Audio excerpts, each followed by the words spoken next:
निजुक्ति नारे ठके अभियोग मामलें बढ़ुची गिरफ्तारी संख्या पुणी दुई अभियुक्त गिरफ कर मंगलाबाग थाना पुलिस गत 2 मास भितर निजुक्ति मामलें मोट गिरफ्तारी संख्या 5 रे पहुंची। गिरफ दुई अभियुक्त एससीबी मेडिकल कॉलेज ठिका संस्था कर्मचारी बोली जमापड़ी।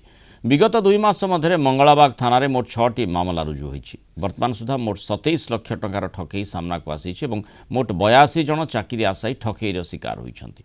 प्रति आशायी 10 रु 15 हजार टंका नेउथिला अभियुक्त मोट 40टी जाल निजुक्ति पत्र जबत करिछि पुलिस। अभियुक्त ठारू एक दामी कार, एक स्कूटी, 2टी फोन, नगद 10,000 टंका सह किछि बायोडेटा, जाल निजुक्ति पत्र, जाल सील इत्यादि जबत करिछि पुलिस।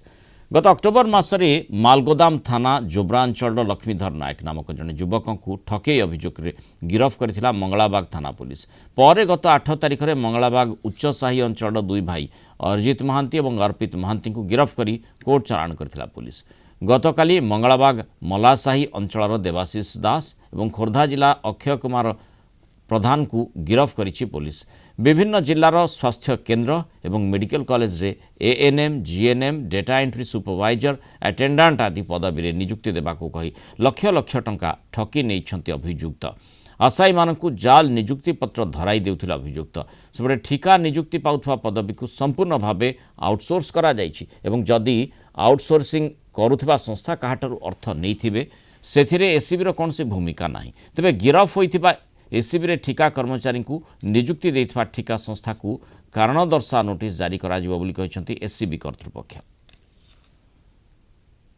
सबु केसेस से समुदाय 82 विक्टिम वर्तमान सुधा आम आइडेंटिफाई करिछु और 27 लाख पाखापाखि रे चीटिंग हमारा सामना रे वर्तमान सुधा आसीछि।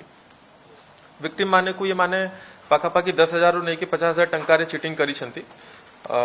आमे ये माने रु सीजर मध्ये करिछु 240 फेक अपॉइंटमेंट लेटर आमे सीज करिछु।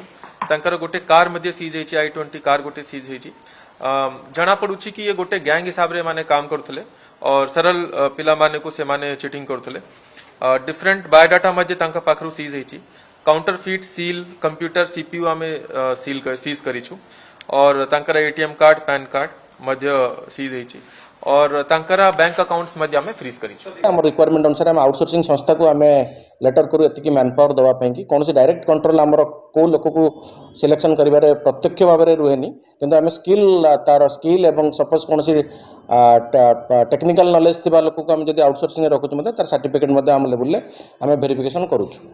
तेणु कौन सी लोक बा कौन सी हमर इवन आउटसोर्सिंग कौन सी कर्मचारी जो मैंने एसीबी रे काम करूचंती सेमाने जदि काहाकू लोभ दौथांती कि आम एसीबी रे चाकरी करदेबू आमको बा किसी से माने ब्राइब डिमांड करथांती, दयाकरी से पछरे पड़ंतुनी। जदि आमर कौन सी एजेंसी तादरे इन्वॉल्व थांती बा कौन सी एजेंसी रो कौन सी एम्प्लॉय माने सेतरे इन्वॉल्व थांती, खाली शोकोज तो एजेंसी को करबा सहित से लोक को प्रथम आम बहिष्कार करिवु, ताकू आम अलाउ करिवुनु आम इंस्टीट्यूशन ने काम करिया पे।